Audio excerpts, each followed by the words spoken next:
Come on now. Y'all already know what this is. First things first. God did this. Don't get mad with us. I'm your humble host, your man, your myth, your legend, Eric Knight. And we got the one man and the only man that's going to check you into the Heartbreak Hotel. That's the Heartbreak Prince himself. Hey, look, I know we missed y'all last week, but we are here again for another edition of Nighttime because we got to talk about Dynamite. And this, man, look, this episode was fire. So let's go ahead and kick it off.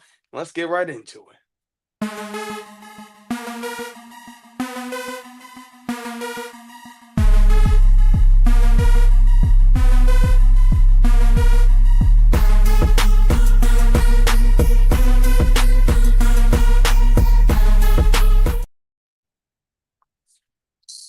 Come on, man. Hey, my man Zach, what's okay, up? there it is. Creamsicle Day. Come on, man. Guess It what wouldn't be day you. it is? I was waiting on it. I appreciate you, Zach, coming in as always with a great national day. As always, we Let's appreciate the go, love and Zach. We support as always, appreciate the man. love and support, man. Thank you. Hey, man, look, let's go ahead and kick it off and talk about this Dynamite, man. They started it off with Hangman Page and MJF, man. Look, this was good. This was good. MJF, okay, came out. He's starting it off talking about, how first of all, he talked about at first how Adam Page doesn't have what it takes, to go up against MJF. Adam Page got so pissed off, he ran up on MJF and slapped the mic out of his hand. Okay. To the point where, MJF loves to call Adam Page Seabiscuit, yo.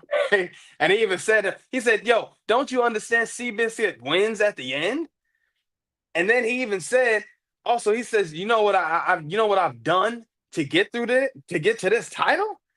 You know what I've been through? So you don't have any idea as to what it takes to take this title away from me.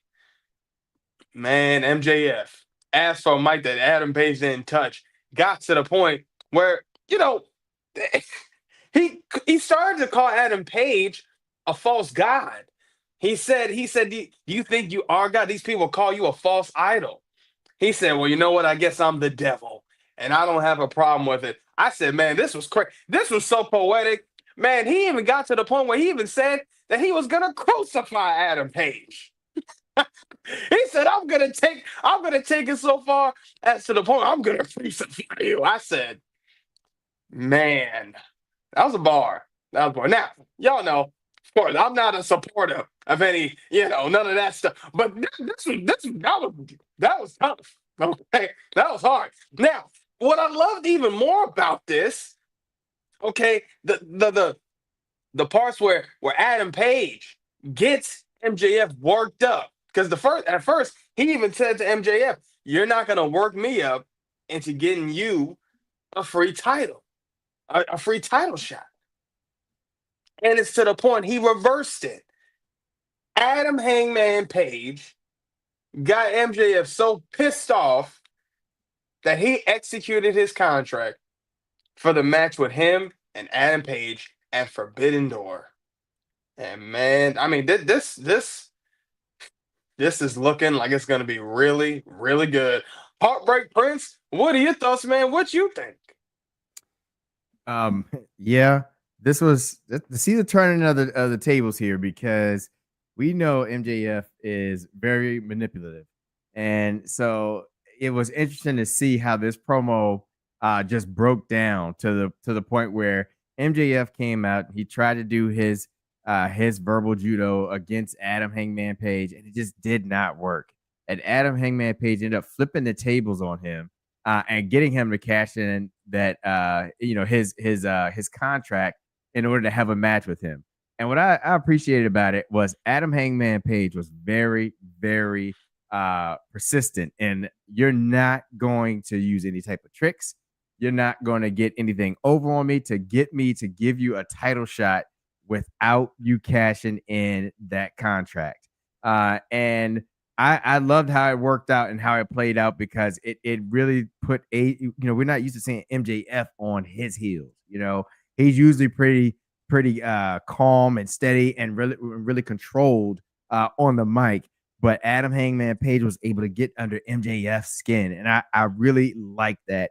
And then to the point where once he actually said he's going to use his contract, you can kind of see it on his face of like, what did I just do? What Yeah, did I like that just look of say? What regret. just Yeah. happened? Yeah, how did I get here? And now he's got to go all the way with it because he's already pretty much stated that this is what's going to happen or that's what he's going to do. So now he's got to stick with that decision. And I just liked the writing in that and how you're used to seeing MJF just have his way and be very manipulative. And with this current Hangman Page and the space that Hangman is in, it did not work. And Hangman is killing it right now as the AEW champion. He really is. Like I said, he talked about it in his post press after the match with Moxley when he won the title about how like things will be different this time around because his first time it was more so like that was the goal, and then once he got it, he was like, okay, now what do I do now? And now he's kind of learned what it is or what it means to be the champion of a brand and carrying a brand, and you can kind of see that. Not kind of, you can see that each and every week, and the promos he's cutting, he's going toe to toe, even with MJF. Love it. Love what's going on with Hangman Page. He's killing it right now. And MJF is always doing his thing. He's always killing it. So Yeah, yeah, man. absolutely loved it. Yeah, man. I mean, this was really, really good. I mean, to the point to where like even in, like how MJF had started off, he said, "Look at us, huh? Two Yeah. homegrown day one AEW." I said, "Oh Yeah. my gosh!" Yeah. Like I said, this is, and this story between these two has been going on for so Oh, long. long. The Yeah. storytelling, Yeah. come on, man. They're killing this. They are. This was good, man. To the point, I think.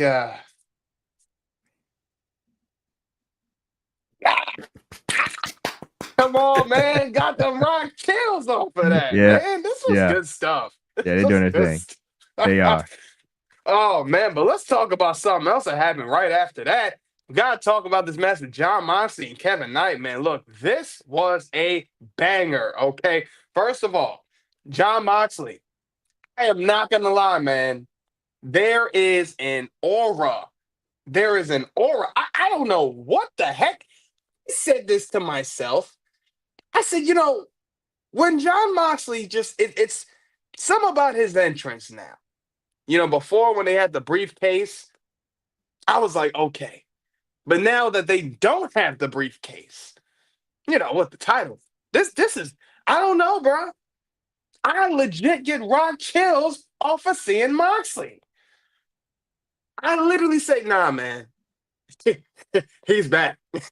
Moxley's back. I mean, the way he's walking through the crowd, just got the oh no, bro. I'm getting teary.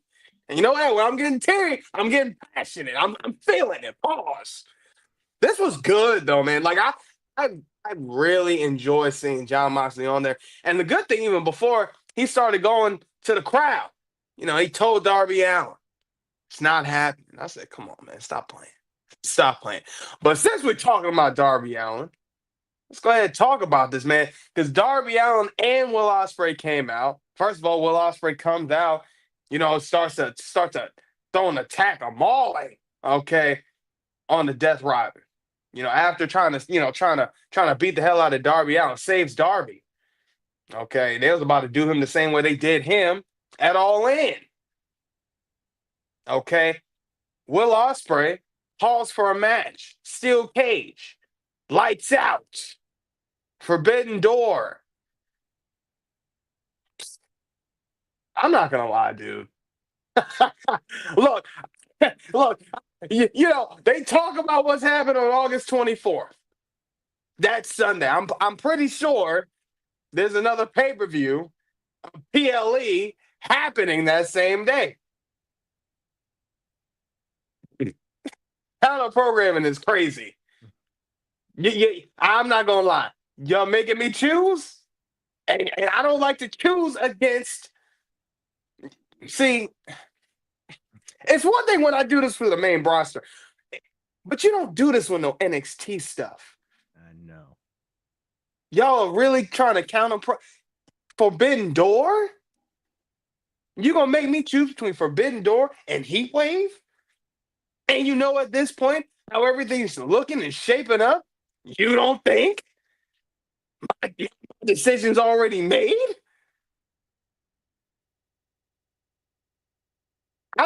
This is tough, bro. I don't even like this. I don't like this HP because it's stuff like this to where if you gave me one on Saturday, which we know again, Tony Khan already had this date set in motion. But if you just let that PLE happen on Saturday, Get so in where us you is fit even in. come on. If you can get in where you fit in, we could be all right. Because us as content creators, us as podcast, we're sitting out here having to do 2 episodes a day, 2 slots a day, because y'all want to do this foolishness. And by y'all, not AEW. Y'all are staying in your lane, doing what you want to do, doing what you got to do, sticking to your path. And it is fire. I am just, just when I'm seeing this, I want to see this match.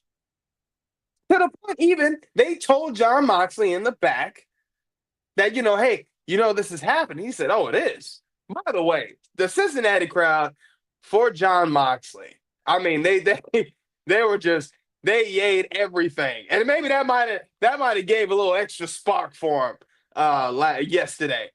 Because I think that even when him just coming out, I said, man, the crowd is popping. And then they were like, oh, yeah, we're in Cincinnati. I said, well, no wonder why. But this was good. I would have still cheered for him even if I was somewhere else. Moxley's great, man. I love it. I love what they're doing with this. I love the story that they're telling. I like how they got Darby. Will Ospreay's coming back. They even asked Will Ospreay, how's his neck doing? He said, hey, I'm doing fine. Which, low-key, Will, sounds sus. Sounds like something's still wrong. But could be a work. Heartbreak Prince, what are your thoughts, man? What you think? I'm never gonna complain about seeing the greatest wrestler on planet Earth right Come now, on. Will Ospreay, Hobby. back There in we the go. ring. And when I saw him, I mean, there's this moment of just being hyped that you're seeing Will Ospreay back, but at the same time, it's like, wait a minute, he's supposed to be out from a neck injury. How's he back already? Like, what is making me wonder if there's more bad news? And it's like, because when Renee interviewed him and asked him about the neck, he took a long pause and was like, "I need to have a conversation with Moxley." And I'm wondering if he's got news that it's maybe worse than what they initially thought.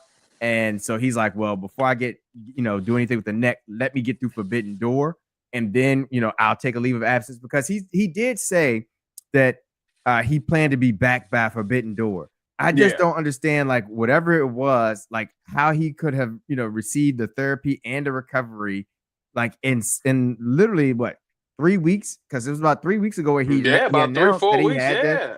he had to step away. So I'm a little nervous for him because I don't know if he's pushing himself, just to be able to deliver, entertainment to us at Forbidden Door. But I love Will Ospreay, so it's like I don't want to see him not be able to do this for as long as he possibly can, because of the fact that he's kind of pushing this off and things become worse.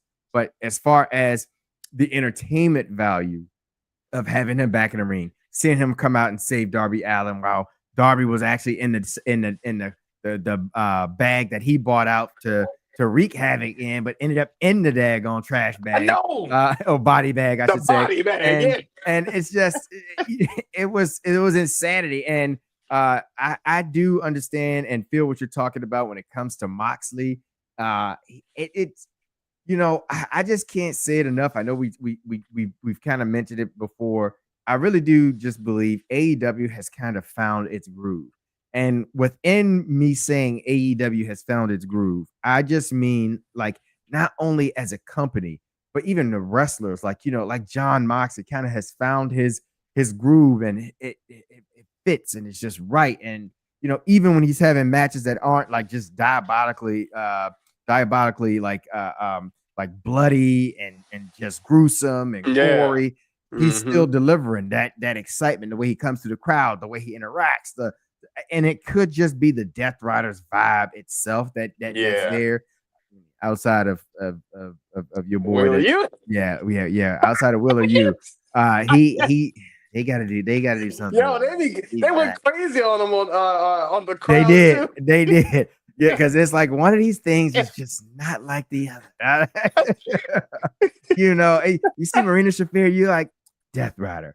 You see Claudio. Claudio Castagnoli, you like, okay, I can see Death Rider. Death John Rider. Moxley, Death Rider. And Death then you get Rider. Wheeler Yuta, and you just like, I guess. I guess. Because he ended up in the body bag. And if it wasn't for Claudio, Darby Allin would have had his Second way with him. time. Second Pause. time in the body Like bag. I just I'm like, Will, how do we end up here every single time? When are you gonna get some offense in? But no, I Jobber. love it. I love it. Speaking of Jobber, we'll save that for later. I think that is the greatest thing going right now in tag team entertainment, and we'll address that. But as far as what we're getting in this match that they developed for Forbidden Door between Will Ospreay, Darby Allin, and then the others that are going to be part of that team, and then what the Death Riders, what John Moxley did later on, chef's kiss already. I mean, it's phenomenal work here. Phenomenal work here, guys. Phenomenal, man. Well, let's go ahead and get into it, and let's go ahead and talk about this next segment. Hey, look, this was dope. Okay. By the way, seeing Tekla, okay, Julia Hart, Sky Blue coming out in their entrance. Look, I really like this group together of women. This is a dark kind of faction. I'm liking this. Makes sense. Tekla, doing her man. This was a great match. But we had it with Mercedes Monet, okay, Sky Blue, and Tekla going up against Alex Windsor, uh, uh, Queen Aminata, and Nightingale, and then Athena was out there, and Tony Storm was out there. Okay, to the point to where Alex Windsor, Queen Aminata, and Willow Nightingale get the dub over Mercedes Monet, Sky Blue, and and Tekla. And then right after that match, which was a banger, by the way, Tony and Athena throwing hands out here. Okay, going crazy to the point to where now Mercedes Monet is doing all this stuff to Alex once. I mean, this was insane. I mean, really taunting her, kind of beating the hell out of her, breaking her down. Next thing you know, Tony Storm's coming out, helping Alex. Okay. And by the way, I mean Tony Storm. I mean, just the promo work off this woman was insane. But we got a tag team match, okay, with Mercedes Monet and Athena, with Tony Storm and Alex Winslow. I mean, this was good, man. Tony Storm, like we always say, the wide load with all the gold. Okay, this was good, man. This was good. I mean, she was.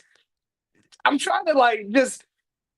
There's no other way I can really almost say just the promo work that she just says. I mean, just the stuff Yeah, she said this week. it's I preposterous, man. just crazy. I mean, yeah, but love Tony Storm, love what she's doing. Love seeing Mercedes Monet doing the work. Hey, Willow Nightingale went crazy in that match, by the way. Queen Aminata hitting every, I mean, so many headbutts. I mean, God, Yeah, God. I'm like, man, y'all were going crazy. But I loved it. But again, love to see that three-woman faction with Tekla, Julia Hart, and Sky Blue. Lot of potential with that. I really see something going really nice for them. So it looks good. I love everything they're doing. They're cooking up. The women's division is looking stronger every week. I swear we talk about this, and every week they seem to prove themselves that hey, we can go up there and be one of the top ones as well. And I think they're doing that, man. Heartbreak Prince, what are your thoughts, man? What you think? yeah. I'm in agreement. This was a great match here. I thought the ladies killed it. Y'all know I've been talking about Queen Aminata now for about a month or so. Uh, every time, every week, she comes out, I just, hmm, I love her, and I can't wait to see her rise. Willow Nightingale, I just her whole campy setup is just dope. Her music when it drops, it just gets you in a little bit of a bop. But yeah, I these ladies have been killing it. Like I can't take anything away from them. You can really see the AEW women's locker room growing, and the growth that these ladies are demonstrating to you in the ring. That they're putting on some really good bangers and some really good matches, and they have some really good storylines. And then you start factoring in your top ladies, such as a Mercedes Monet and a timeless Tony Storm, and then you throw Athena in on top of it. Like it's just exciting. It's really good. It's really cool. I have to say this again. I wish Britt Baker was around now in AEW with some of Yeah. these ladies to be in this whole thing of between Athena and Mercedes Monet and Thomas Tony Storm, and then you got Britt Baker. Like that would be great. I just would love to see it because I am a huge fan of DMD, and so yeah, I miss her, Yeah, and man. but she was around when the women's division wasn't the greatest at in AEW, but they're starting to come, find themselves, and they've come a long way. But yeah, I'm excited for the women. Like I said, Queen Aminata, I have my eye on her. I just something about her is just I just like her, and I like her in ring work, and I think it's cool. Um, you know, the chocolate kisses are starting to grow on me as well. Like that, that's even starting to grow on me. Yeah. But yeah, I love it. I'm excited to see what goes on between Athena and Thomas Tony Storm because I keep finding myself in this position of like, okay, is Thomas Tony Storm going to lose the belt? Is this the time? And she is going to lose it? Is Athena going to be the one that that actually takes it? Like, is this gonna happen? Like, but it's like, who am I kidding? She's timeless, timeless Tony Storm. And so, yeah, but they got something brewing here, and I love the look Mercedes Monet gave this week when she saw like timeless Tony Storm, her music drop, and it kind of camera pan to her face and all that kind of stuff. I thought, there's still some story there, and so yeah, like I said, these ladies are killing it. I just want to give them all their flowers. They're doing a great job. Their matches, for the last couple of weeks have been just entertaining. The way they keep setting up these feuds too, especially with Aminata and Tekla. Love it. Keep it up, man. Yeah, man. I mean, they're telling stories themselves, man. Yeah. And even just like that last interaction, just like you said with Tony and Mercedes, I was like, Yeah. yeah, man. They Yeah. they they got a lot. They're cooking. They're cooking. They really are. Oh man, I love it. But let's go ahead and talk about this next.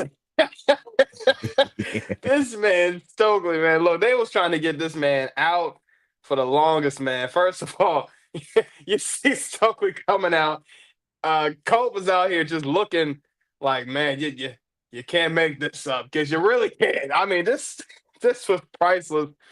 Colt Stokely having a match. Stokely actually tried to get about 3 spears in. Well, 2 spears to Edge. Never worked at all. I mean, this was just hilarious. The crowd was actually popping every time he speared Edge.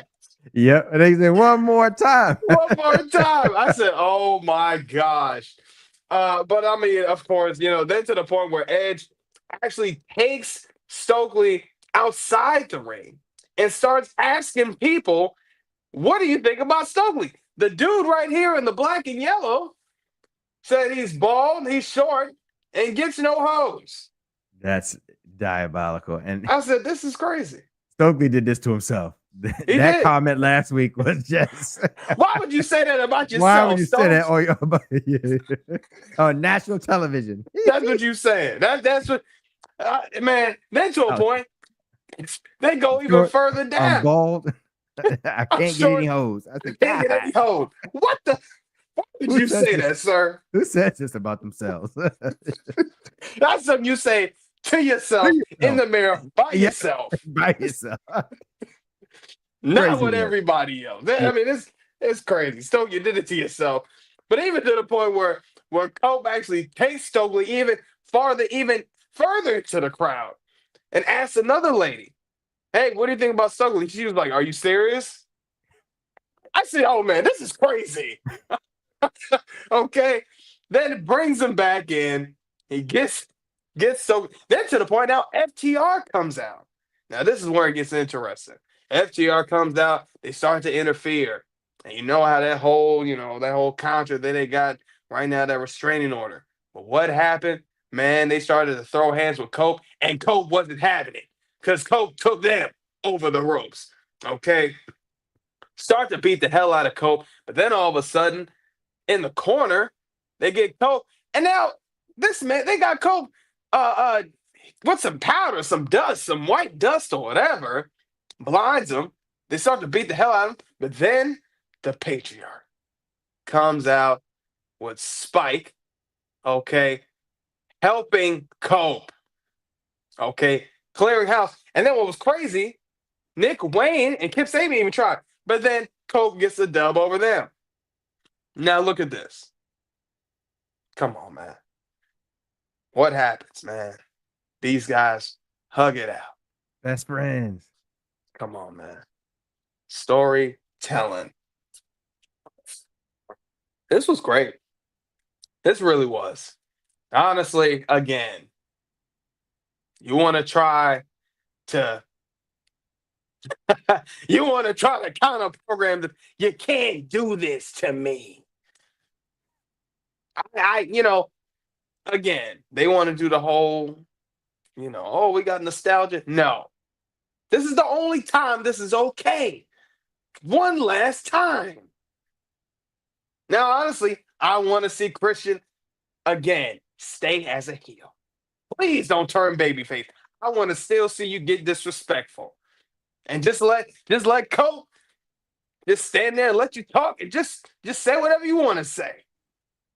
But please, Christian, don't change. Don't change. Please say the same. I want to see you out there with the turtlenecks. Okay. I want to see you out there with the turtlenecks, with the jacket. I like that. That's the Christian Cage I love to see. Their best work. Please don't change that for Cole. Let Cole keep you as you are. I know he told you to find yourself, but I'm gonna tell you, find yourself, but stay the same. Just because I love the character work this man does. But this was good, man. Stokely again. I mean, man, I don't know how many what else you're gonna take. Last week, killed yourself. Pause. I mean, you killed your own self with it. How you gonna say you don't get no? How you gonna say all this about yourself? So, oh, getting no hope. Why would you say that? Come on. Then this week, I mean, they just trying to just damn near was giving me Wheeler Yuta vibes. The aura of Wheeler Yuta. This is what you put on yourself, Stoke. That's zero aura. That's zero. You say what you said last week, transfers to this week. Now, the aura from Wheeler Yuta that he has transfers to you. And now y'all both got zero aura. Zero equals zero. That's y'all. The aura level is it's so bad. It's so bad. Heartbreak Prince, what are your thoughts, man? What you think? I thought this segment was fantastic. I enjoyed it. I like the fact that it had the comedic edge in there, and I didn't feel like it. I felt like it was just good. It was just perfect. It didn't go too long, and Yeah. everything that happened was just it was funny, and it was just right.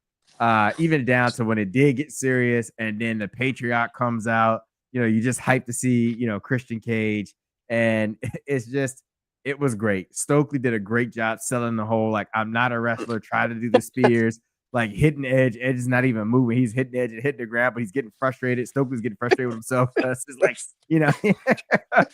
like why can't I, tackle this guy? Why can't I, Yeah. But he got him good. He got him good with the powder to the face. And but you knew it had to build to something to where FTR would have to get involved, and it would get rid of this whole stipulation of like, they had this what is it? What was it called? or they couldn't be near each other. This whole Yeah, within I think it was like 100 feet or something yeah, like they that. couldn't be Yeah, within 100 feet of each other or whatever. And it just worked out perfectly because it was like, all right, so are they going to sit here and watch Stokely be beat down and destroyed here on national television without FTR coming to save them? I mean, they are supposed to be the top guys, right? And so you knew FTR was going to get involved. So as soon as they came out, I said, this is great. This is great work here. They came out for Stokely. The Patriarch came out. I just thought this was a great segment. And like I said, I just thought it built off of last week with Stokely and the way he set it up with the whole, being short balled, with all that kind of stuff, even going through the audience saying, Cope has the mic. Are there any holes in the house oh tonight? yeah, And they was like, yeah. He said, okay, all right. Well, we got a yeah. few. We got a few in here. Like that was just great stuff. Like I said, this was a really good segment that led to a payoff, had a good payoff. FTR got involved. That you get the match, the tag match now, because Cope is gonna have his partner, he's gonna have Christian Cage. And then you even see, like I said, Nick Cage and what's the other guy? Nick Wayne and Kip Nick, Sabian. all Yep. right, Nick Wayne and Kip Sabian. You see them come out and get involved. So it's like, okay, this is really good right here. And I think we're going to get a really good match, that's set for Forbidden Door with these teams. And I just, like I said, great work all the way around. I definitely enjoyed that segment. Yeah. Yeah, man. Again, they're telling the stories and it's making sense and it's all like it's lining up perfect Yeah. and they're giving us great wrestling. It is. Yeah. It's scary how good right now the storytelling is with the writing, the delivery, and all that stuff going on right now with AEW. It's like it's they're doing this with each and every single like match. Like it's just none of it feels like it was just two people thrown together and like, oh, okay, we'll have a match. Like Yeah. it's just everything is building. It's like it's perfectly building on stacking on each other. And it's like this is why you have a match. And then when you have the match, it's like this match is telling the finishing touches to this story. And it's just I don't know how they're doing it. I don't know who's doing it. I don't know who's producing it. I don't know who's writing it. I've watched all of Unreal now. We got to do a review of that at Yeah. some point in time. But if you think it has any type of workings, maybe not the exact same, but probably similar in the background, I have to give the creative team, the writing, and the decision makers behind it, the producers for these matches, like the credit and their flowers, because they're doing it with the ladies, they're doing it with the men. Like MJF is in a great storyline. The Hurt Syndicate, they're in a great storyline. You talk about the Young Bucks, a great storyline. You got Okada and Swerve. Yeah. and Swerve, another good storyline. And it's like they're constantly just delivering on these things, and it's just like, wow, man, they like throughout the entire show, there's like not a dull moment, because No. like everything is like, well, I can't miss it because I'm trying to see like what they do today and how this is going to lead to what happens either next week or at Forbidden Door. And I think that's the great thing about how you capture an audience, and just to be able to do this on a consistent basis, week after week. Like they have been on fire since before, their All In pay-per-view, and it's just they've been killing, man. They really have. Like I said, Adam Hangman Page, another one, just great stuff, man. They really are. Yeah, man. Yeah. I mean, I agree. Like every storyline they're telling, everything that they're doing, it's like it's perfect right now. Yeah, I like and I'm like it's to the point to where I sit and I'm like, yo, I had fun fun. watching this episode. I enjoyed watching it. I couldn't say, oh, why did they? No, Yeah, I'm just like, man, this is really good. Like, yeah, yeah. And I like love it. probably one of the best storylines going right now is what you're about to get into. And it's not even anything crazy, but it's so good. It's just like this is too good, man. Like it's even working to where the crowd is responding the way you would want them to respond when you're watching Yeah. what you're watching. I don't want to take it from you, but I'll let you get into it. But No, I mean, it's let's go just ahead. great work, man. It's great work. Great work. Yeah, because look, they started it off with who we thought we didn't know what was going on, and just pyro was going off. And then they were just saying, well, what's this? What's going on? And then all of a sudden they say that the Bucks will not have any music. Man, what? Bucks just come out, they're talking. And then what was crazy, Kyle Fletcher, okay. Kyle Fletcher and Josh Alexander, they come out with their music, they power everything perfect. And then and Justin Roberts says, and coming out with these guys, I mean, what? To the point to where, Justin, it really hurt, didn't it? Because when you talk about the Bucks and try to play them, and they've been taking this slander for weeks from you, Justin. But what happened? Oh yeah, this had me shocked. They super kicked, super kicked. Justin Rock, come on. Bucks are insane. Oh my gosh, super kick Justin Roberts. I mean, this was good. Nick, okay, first of all, slick Nick, okay. If you seen when he was coming out, they had their names when they were first wrestling. Slick Nick and Rewind. Mr. Replay. Yeah. Replay. To the point where Excalibur was sitting there calling him. And I said, man, this is good stuff. Crowd is calling them jobbers. Okay, yep. Nick is over here laughing, talking about, yeah, you like that? We're the founding fathers. I was like, you know what? You're right, Nick. Stop playing with them. This was good. But unfortunately for the Bucks and Kyle Fletcher and Josh Alexander, honestly, Brody King, okay. I mean, honestly, they got the dub over them though. But this match was a banger, man. I mean, you want to talk about the Forbidden Door, how we're seeing the New Japan wrestlers joining in, man. This was good stuff here, man. And honestly, what's even better about this? With the Bucks losing, right? With the Bucks losing, later on in the show, we're going to get to that. We see Jon Moxley, come to find the Bucks. And where are the Bucks? In the damn basement. Look at him. Man, this is pathetic.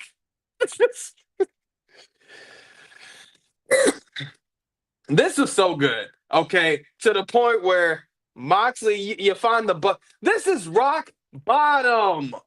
Look at how the Bucks are looking right now. You find them in the basement? Man, this is insane. They had the chairs and everything. They got 2 chairs in there. No lockers. No showers. Barely any lights. Them boys in the basement, in a closet. Probably like in a storage room. This is rock bottom for the Bucks. Come on, look at this. The light's not even all the way on. Some of the they got one light. The other lights on the top don't even work. Suitcase all the way to the wall. I can only imagine why. Maybe they might have seen some things crawling on the floor. I don't know. This was crazy, man. This was good. I mean, you can't get a good entrance. when they find you backstage, you're in the basement. You can't tell me this isn't great. This is so good. There, people call them jobbers.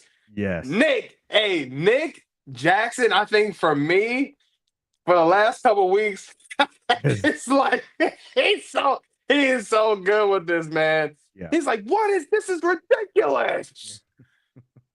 So fickle. Fathers. Yeah, it's fickle. They're the founding fathers. Hey, hey, Nick, you're killing it, man. You are killing this. Usually, I always love what Matt's doing, but Nick, man, good stuff. This whole thing, y'all are really telling the story well.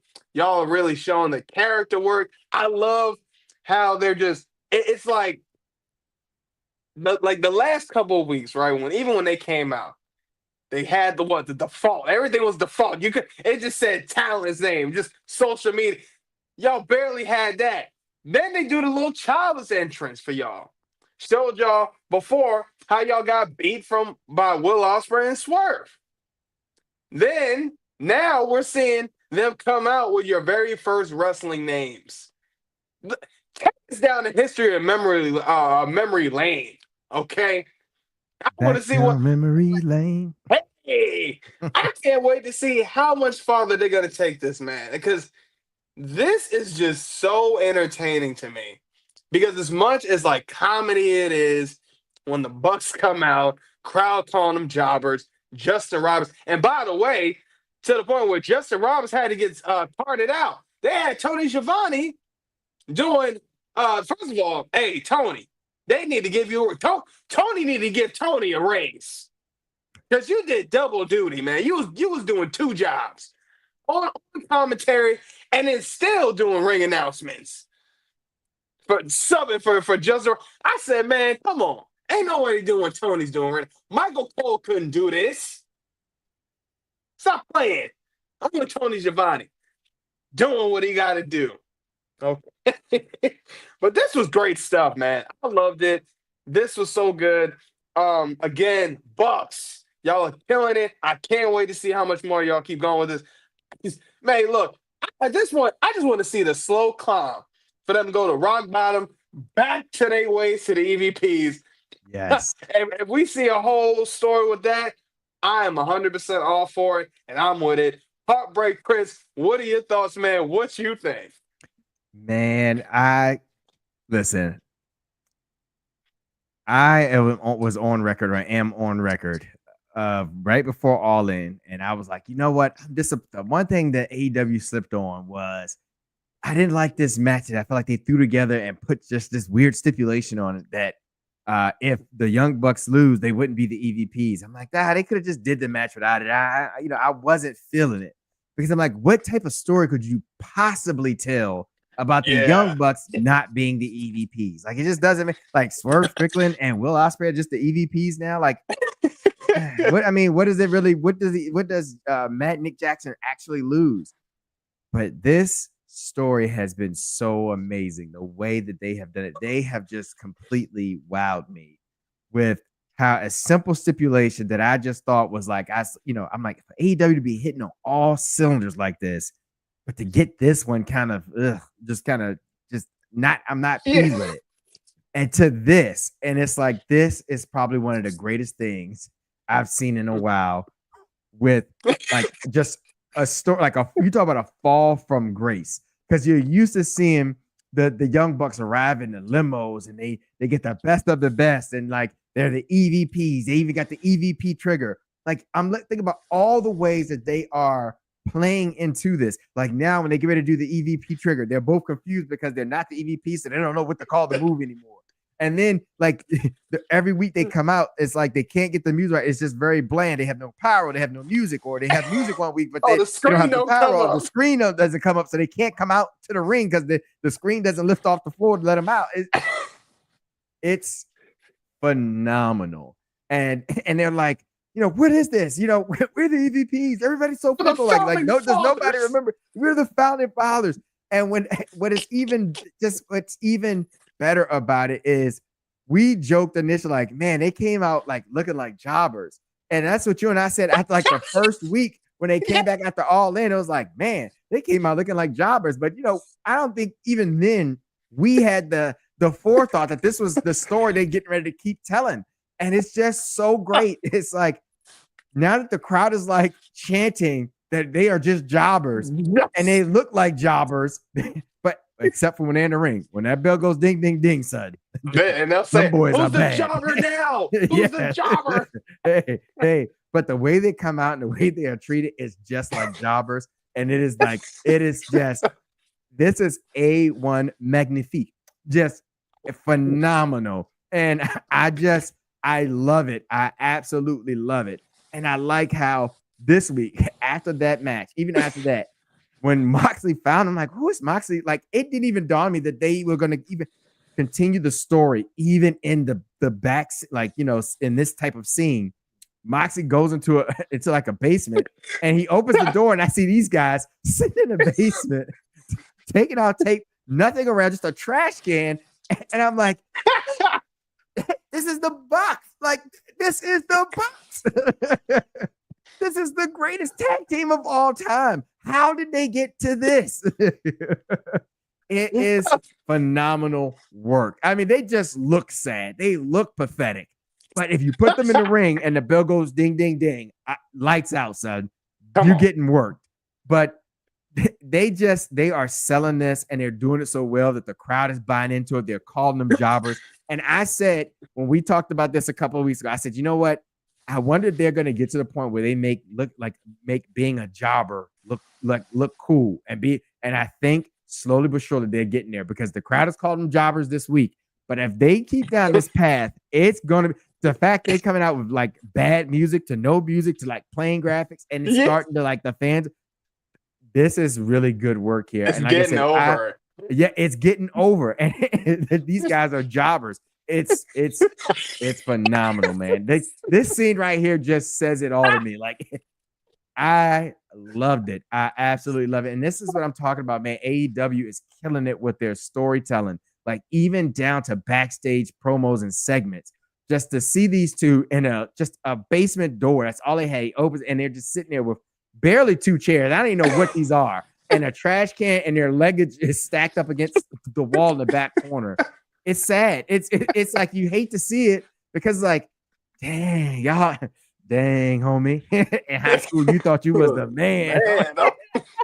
Yeah, it's like, it's crazy work. But the Bucks, man, I love what they're doing. This jobber thing is just, it's catching on. And like I said, when the crowd started chanting it this week, I said, yeah, they killing it. They are killing it. They are killing it. Yeah, they're doing their thing. It's dope. Yeah, man. It was really good. It's really good. I'm like, man, how do y'all make jobbers look like? Because you can do stuff like this. Look at that. Look at that kick. Just in sync, son. Like, they are crisp. They are pristine. They are synchronized. They are in sync. Whatever you want to say, the Bucks, man, they are just legit. They are. Hey, you see how Justin dropped. Yeah. He sold it. He sold it. Yeah. Yeah. I said, oh, this is good. Yeah. Oh, man. I just had a constant smile on my face, man, watching this episode. You can't help it, man. What AEW has been doing has been so good. And then lastly, real quick, I love the idea of what you talked about, of seeing them in this rock bottom place when they finally get back to the top. Like, I'm going to be able to watch their ascension back to the top eventually, or through time. And it's just going to be great, because you know what they were.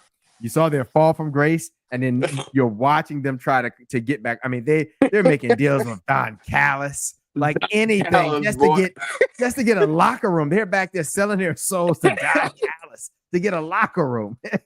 It's crazy work. You got to sell yourself to Don Callis. Yeah, boy. And he only bleeds into Keshta. Kyle Fletcher and Okada. And Okada. But speaking of Okada, let's go ahead and talk about Swerve. Swerve was out there with Renee, and honestly, this was another good one, man. Look, Swerve was talking. Okada comes out, literally. I mean, to the point to where Okada, kind of seemed a little worked up, and to the point to where Swerve even just had to hit a Who's House. And the crowd kept saying it for a solid minute and a half. Okada, it's classic. Loves to say, well, I love Okada, man. Yeah. It's no face expression after like that. But it was good, man. I love it. Having that little tussle after. These guys, again, Okada and Swerve, the story that they're telling. And again, how that already intertwined. How did this happen? Oh, I'll tell you how. Because Swerve had a situation going on with the Bucks. What was going on with him and the Bucks? Oh, we know what happened at All In. What was Okada's problem? I don't like what you did with the Bucks. I don't like what you did to my friends. Oh, bet. Cool. Now we got fire. I made it sound simple, but when we seen it happen in real time, it was fire. Yep. This was good stuff, man. Again, I had a smile on my face the whole time. Whether I laughed, whether I was just enjoying it, I had a great time watching this, man. Heartbreak Prince, what are your thoughts, man? What you think?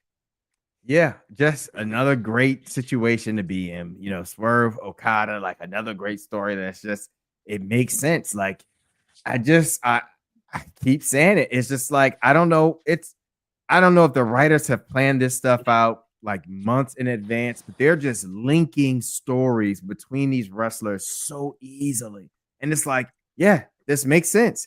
You beat the Bucks and took the EVP titles. The Bucks run with Okada. Like, they have a great relationship. So Okada's naturally going to be like, no, now y'all have my man, my guys out here looking like jobbers. My boys out here looking like jobbers. They can't get music. Y'all played a role in this.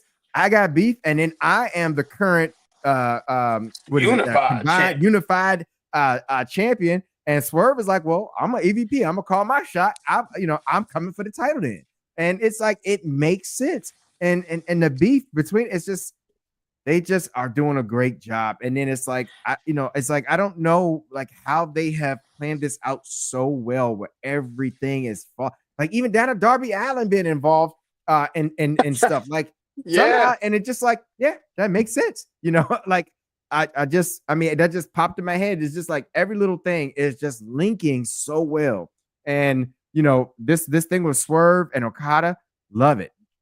I know this is going to be a good match, and I like the confrontation that these two consistently have on a week to week basis. Swerve reminding people it's his house, and Okada's dropping the B word. It's it's classic. It's good. It's got its comment. It's great stuff. And like I said, they're killing it, man. They really are. But yeah, I think this is going to be another banger because Okada, he delivers, man. It's something about him that the crowd and people when you're watching, you're into it, and the Rainmaker, all of it. Like for the longest time, like our boy KO, he's always loved Okada. I was always like, I think Okada's all right. I just think he's generic, and I couldn't understand like why he's so like over, especially when he was in New Japan. With the Mm-hmm. Rainmaker, the long reign as champion, all that kind of stuff. But he has really grown on me, and I enjoy him. And then and Swerve, we know Swerve is a monster. So like I'm really looking forward to this showdown between these two right here. Because like I said, Okada can go. I wish Omega was involved in some way, shape, or form because that's the one that is missing from this picture. Specifically, I don't know if he's injured again or how his health is doing, but he put on a fire match with Okada. But Swerve, he's going to deliver, so I don't even worry about that. I just look forward to seeing these two in the ring and how this plays out, and if Swerve will be able to take the title from Okada in his first defense as the newly cemented unified champion. That's Yeah. going to be an interesting match and interesting thing to see there. But like I said, they're killing it right now. Swerve, Okada, that was even that segment just great. Greatness, man. Then we got to get to that main event, man. We had the Ops going against LFI, and honestly, this was a good match. Honestly, not a disappointment when it comes to Samoa Joe. Thought it was gonna be something crazy. I don't know why in my head I thought, what if Hook comes around? But not yet. Not yet. Not yet. Look, this was still a great match. Banger. Of course, love to see my man Samoa Joe, aka Sweet Tooth. Okay. Anybody been watching that Twisted Metal series, man? Look, I ain't gonna lie, I've been binging this. Okay. I done caught myself up. I'm on season 2. I'm up to date. Okay. And every time I look at Sweet Tooth, I'm like, man, that really is Samoa Joe. See the head and everything. I'm just like, man, this is him.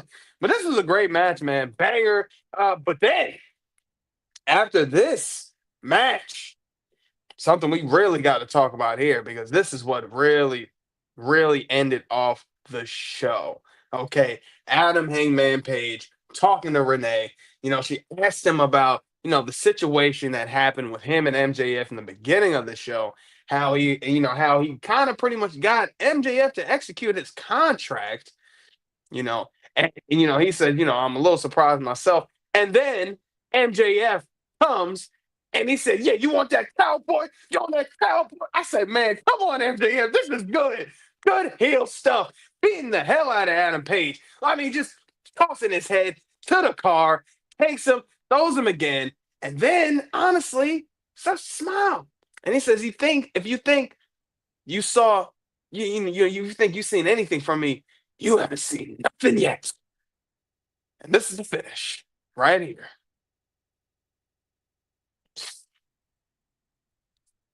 Like I said, man, can't be mad about this show. I mean, MJ, you want the cowboy? The cowboy? Say, man, this is good. What the tape up? Sometimes it's the small stuff for me, man. Pause. It's the small details like that. Taped up hands, still had the suit. I said, this is low key. Reminded me, just brings me back to those childhood days of seeing, like Triple H, Evolution days. This is MJF, best villain in wrestling right now. This is the best. I don't know what else is. I used to just say AEW, but I think, period, point blank, best heel in this day and age, in pro wrestling in general. I love the story they're telling with this. Come on. Come on. MJF doing, come on, look at this. I said, yo, this is good stuff. The stories they're telling with this. This is a rivalry that has gone on since the beginning of AEW. You want to talk about storytelling. You want to say, oh, these stories don't make sense. Oh, I don't get it. Are you watching the product? Are you watching this? They're telling you the story right here. This was fire, man. I said, oh, man, look. At first I thought, man, I didn't want to see this at Forbidden Door yet. I wanted to let this still cook. I still wanted to see how far that they was going to take with it. But honestly, execution was perfect. It don't even feel like it was rushed. It doesn't feel like it was just, something that they threw together. It just felt like the timing was perfect. Heartbreak Prince, what are your thoughts, man? What you think? They got in where they fit in, man. I mean, like, what else can you say? I mean, it is what it is. Like, it just makes sense. It's perfect. It works. The rivalry, like MJF just being up to MJF things, thinking he was going to use the Hurt Syndicate to get to where he needed to be, and that didn't work out. He got, one up in the ring when he tried to play Adam Hangman Page, and Adam Hangman Page got him to cash in his contract and make the match. And now he's unhinged. It just makes perfect sense. He's losing everything. Like he lost the Hurt Syndicate. He's lost his ability to kind of maneuver around to keep the contract, but try to get that extra match or whatever, so he can just beat MJF and cash in it when it benefited him more so. Yeah. But and now he's resulted to the only thing he knows: the sneak attack, beat down, and just being diabolical. And it's just another fall from grace. Like that's the way I can put it. I mean, great way to end this segment. It really is. Like you can see at the very beginning that MJF realized he made a mistake. He effed up. I mean, just flat out. And now he's on a warpath because he was outsmarted, outplayed, outwitted, outlasted at his own game, for a Survivor reference there. And it's perfect. It's working out perfectly. And it's just like Adam Hangman Page said, and it's just crazy. But this was a phenomenal segment to end. I loved, just the frustration, the anger, but at the same time, that devilish smile and smirk that he has at everything that he's doing. Yeah. And yeah, MJF is killing it right now. He really is. And I think this is setting up for just a great match between these two, especially within this rivalry. Man, yeah, this is good stuff here. It's good stuff. Yeah. And I like it even more so knowing that MJF doesn't have the Hurt Syndicate at his back, to kind of help him over on this. It's just got to be him, and he's got to put up or shut up. And we're gonna find out what happens at Forbidden Door. Yeah, man. I can't wait. If he I really can't is wait. the devil that's gonna crucify Adam Hangman Page. We're gonna find out. Hey, that's crazy. That's a bar. Oh man. Yeah, man. Look, they killed it this week. I truly enjoyed Dynamite. I mean, we've said this plenty of times tonight. I really love this episode. I love this show. Had a blast watching it. They killed it. The women killed it. The men killed it. The tag teams killed it. Everybody, man. It just overall great show. Great show, man. But as always, please make sure y'all follow all of our social media. Y'all already know what this is, man. Facebook, we on that. X, we on that. Instagram, we on that. TikTok, we on that as well. And we appreciate it because we just hit 400 followers on TikTok today. So we appreciate the love and the support that you guys bring us and then you guys give. And of course, you keep doing that. And we're going to keep giving y'all that content the exclusive way. Come on, man. You know what it is. But yeah, man. Look, I again, as always, man, we love getting up on here, talking with y'all, talking about AEW. We're always gonna keep doing this because when it comes to nighttime, we truly do enjoy talking about AEW, man. This led to the point where they've been cooking for a while, and we are so grateful and thankful to just kind of get up on here and talk about it. So, I love it, man. Yeah. Love it. Yeah. But as always, I am your humble host, your man, your myth, your legend, Eric Knight. And we got the one man and the only man that can check you into the heartbreak. The jobber himself. That's the heartbreak prince himself. Oh, man. Because we are the exclusive nights, and we always ensure that we are the best there is, the best there was, and the best that ever will be. And to always ensure that your nights will never be the same. Will never be the same. Exclusive nights out.